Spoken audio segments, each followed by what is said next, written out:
Selamat siang pemirsa, Kilas Nusantara kembali hadir menjumpai Anda dengan berita pertama dari Kabupaten Magelang, Jawa Tengah yang pada hari Minggu kemarin diterjang longsor oleh karena hujan deras yang membuat tebing setinggi 30 meter runtuh.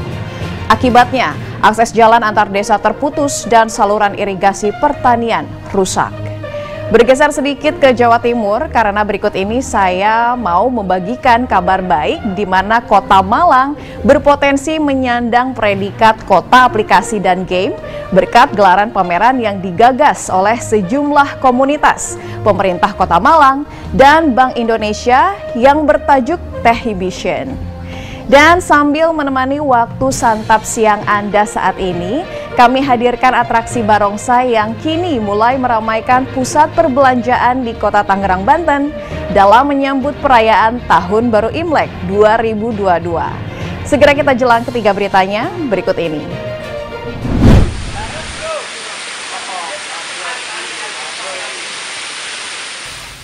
Musibah longsor dari tebing setinggi sekitar 30 dan lebar 20 meter terjadi di Desa Sidomulyo, Kecamatan Candimulyo, Kabupaten Magelang, Jawa Tengah, Minggu malam. Bencana ini terjadi setelah hujan deras mengguyur wilayah tersebut. Diduga tanah yang labil dan tidak kuat menahan genangan air menjadi penyebab terjadinya musibah tanah longsor.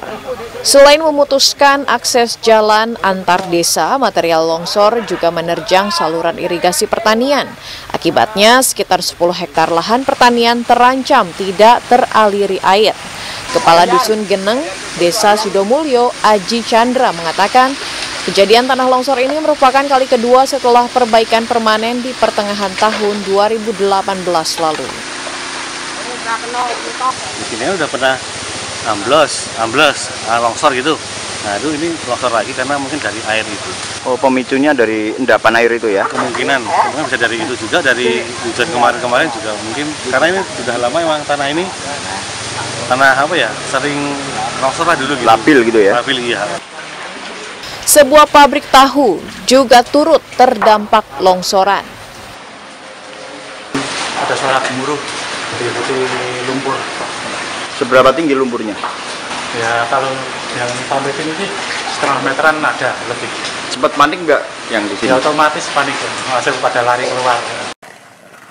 Upaya penanganan petugas dari Badan Penanggulangan Bencana Daerah BPBD dengan dibantu warga adalah membersihkan material longsor yang menutup jalan. Dari Kabupaten Magelang, Jawa Tengah, Firman Eko Handi, Kantor Berita Antara, mewartakan. Untuk bisa meninggalkan Subsektor aplikasi dan game memiliki peluang atau prospek besar ke depannya.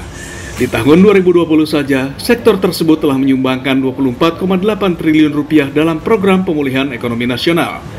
Sementara Kota Malang, Jawa Timur telah meneguhkan diri sebagai kota kreatif. Hal itu pula yang membuat Bank Indonesia Kantor Perwakilan Malang untuk menggelar pameran aplikasi dan game bertajuk Techibition yang digelar antara 22 hingga 23 Januari, yang diharapkan mampu meningkatkan kapasitas dan kapabilitas pelaku ekonomi kreatif, khususnya subsektor aplikasi dan game. Kota Malang seperti disampaikan Menteri Pariwisata dan Ekonomi Kreatif Sandiaga Salahuddin Uno saat membuka gelaran itu secara virtual pada 22 Januari sangat layak menyandang predikat sebagai kota aplikasi dan game, sehingga diharapkan mampu berkontribusi dalam industri kreatif, khususnya yang berbasis aplikasi dan game. Saya yakin tantangan yang besar akan menghasilkan inovasi yang besar. Sektor pariwisata dan ekonomi kreatif akan segera bangkit dan saya optimis ekonomi Indonesia akan segera pulih dan tentunya membuka geliat ekonomi dan lapangan pekerjaan. Jadi tujuan kita yang utama adalah berupaya membangun ekonomi daerah dengan berbagai cara. Salah satunya adalah melihat peluang-peluang pertumbuhan ekonomi yang istilahnya new source of growth. Ekonomi kreatif di Kota Malang sendiri ditopang oleh 17 subsektor, diantaranya subsektor berbasis digital, yakni aplikasi dan game. Selain juga ditargetkan akan berkembang pesat sejalan dengan pengembangan Smart City, kawasan ekonomi khusus Singosari, dan Malang Creative Center. Dari Kota Malang, Jawa Timur, Saiful Afandi, Kantor Berita Antara, mewartakan.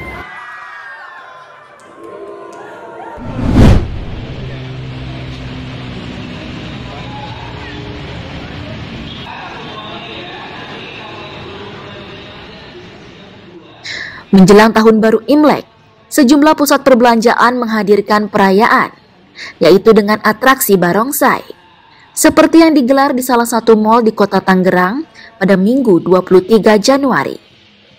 Namun di tengah situasi naiknya kasus harian beberapa hari terakhir, atraksi barongsai digelar dengan penerapan protokol kesehatan yang ketat. Setiap pengunjung yang masuk wajib menggunakan masker dan dicek kartu vaksinasinya dalam aplikasi Peduli Lindungi.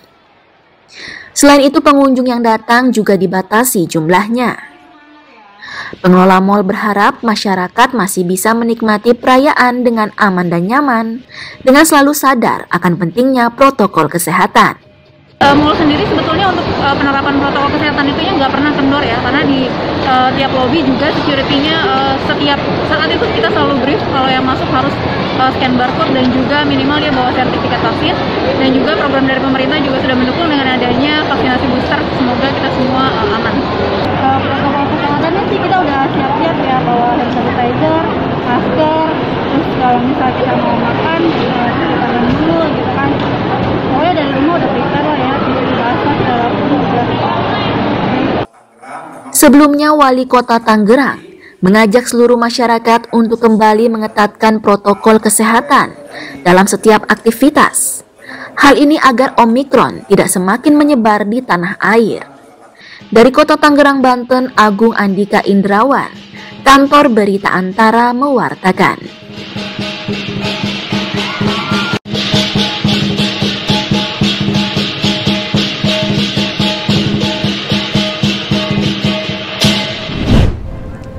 Pemirsa, kami akan kembali lagi nanti pada pukul 17 waktu Indonesia Barat dalam Kilas Nusantara sore.